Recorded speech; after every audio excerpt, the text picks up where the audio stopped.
You work hard. The alarm rings before the sun rises, and you are already moving, thinking about the day ahead. You put in the long hours. You stay late. You take on extra projects. You believe this effort is the direct path to a better financial future. Yet, when you look at your bank account at the end of the month, a quiet frustration settles in. The numbers do not reflect the sweat and sacrifice. You feel like you are running on a treadmill, moving faster and faster, but never truly getting ahead. This feeling is common. It is also a sign that something is missing from the equation. The truth is, hard work is noble. It builds character. It hones your skills. It earns you respect. It is an essential ingredient for success in any field. But on its own, hard work does not automatically create wealth. Many of the hardest working people in the world are not wealthy. This is not a personal failure. It is often a result of unseen psychological traps, the subtle, ingrained ways we think about and interact with our money. These are the mental mistakes that keep us stuck, living paycheck to paycheck. This is not about complex financial theories or risky get-rich-quick schemes. It is about something much more fundamental, your money mindset. It is about the small, often unconscious habits that dictate where your money goes. It is about understanding the difference between earning a living and building a life. We will explore the simple truth that your daily habits often have a greater impact on your financial well-being than the size of your income. We will look at how a few small shifts in your thinking can unlock a future where your money finally starts working for you, instead of you always working for it. The journey to financial peace does not begin with a bigger salary or a winning lottery ticket. It begins with a quiet decision to look inward, to question the money stories you have always been told, and to replace them with new ones that serve your future. From our first summer job to our established career, society ingrains a simple formula into our minds. Time equals money. You trade a block of your day, an hour of your life, for a set number of dollars. This model feels straightforward and fair. It is predictable. If you want more money, the solution seems obvious. Work more hours. Get a promotion for a higher hourly rate. Take on a second job. This is the path most people follow. A linear road where your income is directly tied to the time you can physically spend working. It is a safe path, but it is also a cage, beautifully disguised as an opportunity. The fundamental problem with trading time for money is that your time is finite. You only have 24 hours in a day. You need to sleep. You need to eat. You need to connect with loved ones. There is a hard ceiling on how many hours you can possibly work. Once you hit that limit, you hit an income limit. You become a resource that can be depleted. This is why a surgeon, despite a high hourly rate, can feel just as trapped as a cashier. If they stop working, the income stops. This dependency creates a subtle, constant pressure. Your financial security is tethered to your ability to show up and perform, day in and day out. Wealth, on the other hand, is not built on this linear model. True wealth is built when you decouple your income from your time.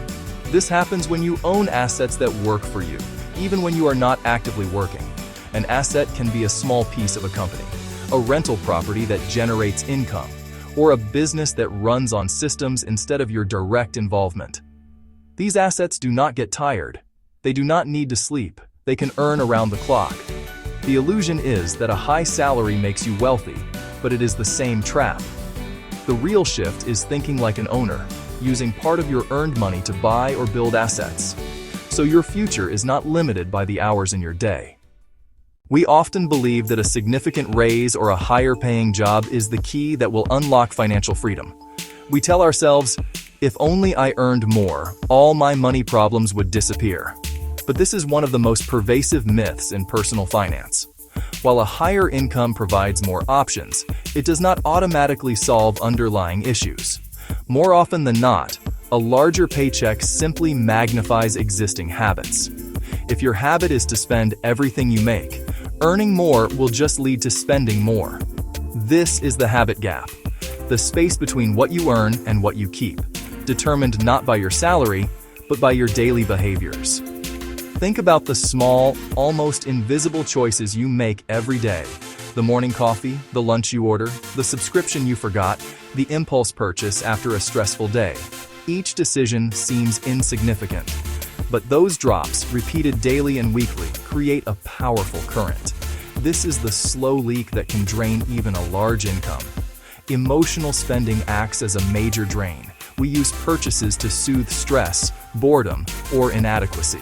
The relief is temporary, but the bill is permanent. Now, consider the power of positive habits.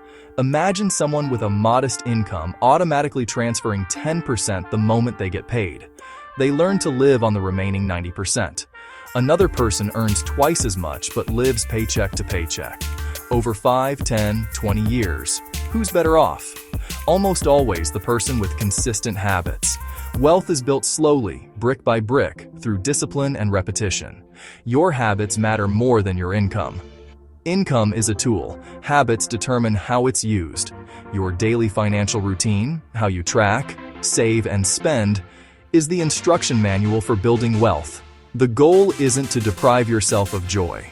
It's to become conscious and build small, positive habits that support your future self, creating a financial life that is resilient, calm, and secure. Beyond the numbers in a bank account, a deep and powerful divide exists in how people approach the concept of money itself.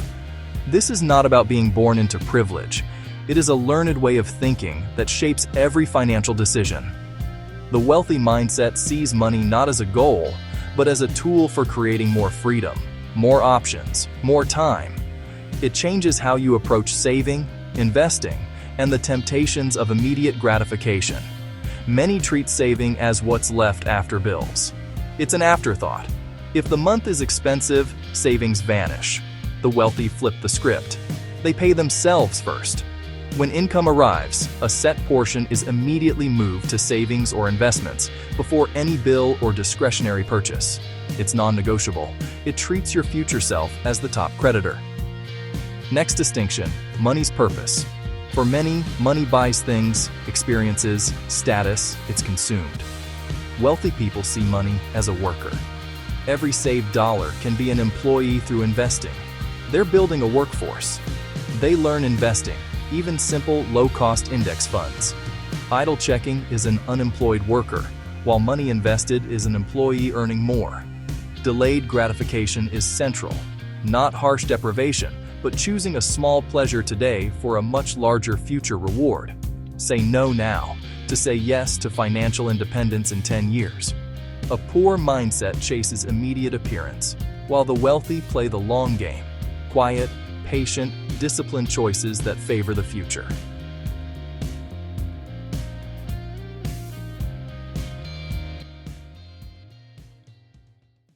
Compounding is often described with complex charts and financial jargon, but its essence is incredibly simple and beautiful. It is the process of your money earning money, and then that new money earning even more money. Think of it like a small snowball at the top of a very long hill. As it rolls, it picks up a little more snow, then even faster, until it becomes a massive, unstoppable force. This is exactly how your money can grow when you give it time. Let's use simple numbers to see this magic in action. Imagine you invest $100 every month. In the first year, that's $1,200. The return seems small at first. It is not very exciting, but you keep going. After 10 years, growth on growth starts to accelerate. After 20 years, after 30 years, the results can be staggering. The majority of your final balance comes from earnings your money made all by itself. This incredible power is fueled by one crucial ingredient: time. Compounding is not a get-rich-quick scheme. It is a get-wealthy-slowly guarantee. This is why starting early, even with very small amounts, is far more powerful than starting later with large amounts. The first person simply gave their money more time to roll down the hill. Time is the greatest ally you have in building wealth. The principle of compounding applies to your habits as well. Small, consistent actions become great trees of wealth, knowledge, and well-being. The key is to plant them, water them, and have the patience to let them grow. Changing your financial life can feel overwhelming, like you need to climb a giant mountain. But the journey begins with a few small, deliberate steps.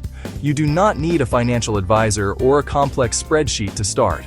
You just need to adjust your thinking in small ways that lead to powerful new habits. Here are 3 simple, practical mindset shifts you can apply right now. These require only intention and consistency. First, adopt the mindset of save first, spend later. Make saving the very first thing you do when you get paid. Make it automatic. Set a recurring transfer to a separate savings account. Start with an amount that feels almost too small, like 3% or 5%. The amount matters less than the habit. By paying your future self first, you are sending a powerful message. Second, embrace the mindset of an observer. Track your spending for just 1 week. No judgment. Be a detective. Write down every dollar for 7 days. At week's end, review the list. You'll spot patterns and small leaks. Observation builds awareness, and awareness is the first step toward change. Fix just 1 leak. Third, cultivate the habit of the future-building pause. Before a non-essential purchase, especially over $50, pause. Ask, will this purchase help build the future I want? Sometimes yes, sometimes no. This pause short-circuits impulse, builds delayed gratification, and aligns spending with long-term goals.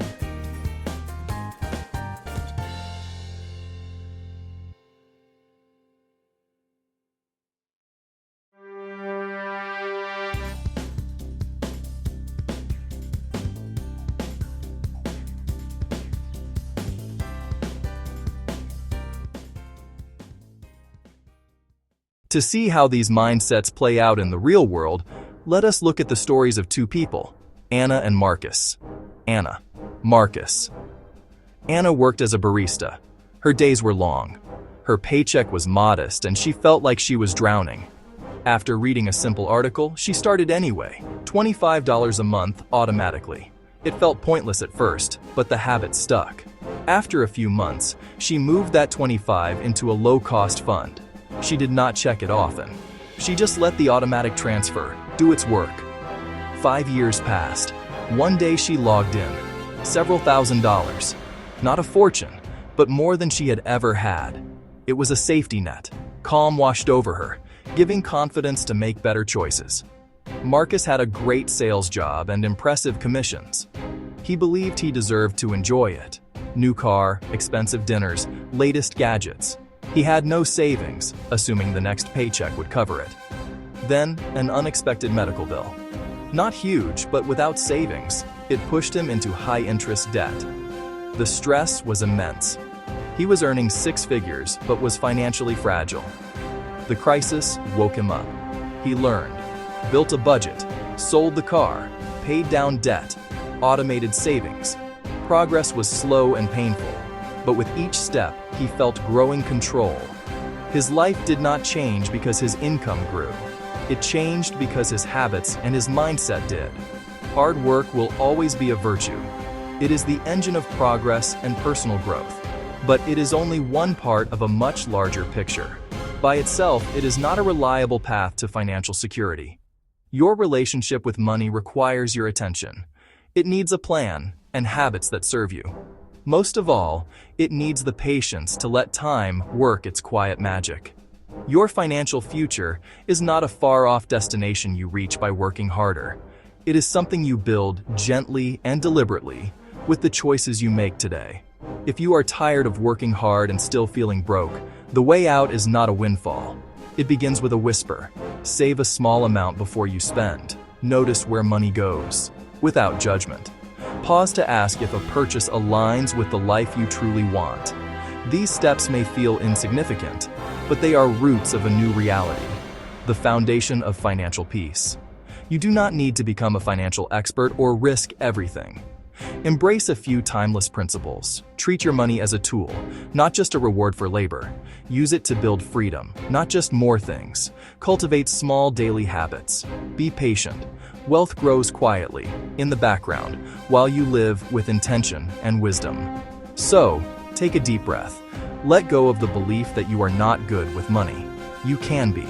The power to change your financial story has been inside you all along. It is not about earning more, it is about becoming more.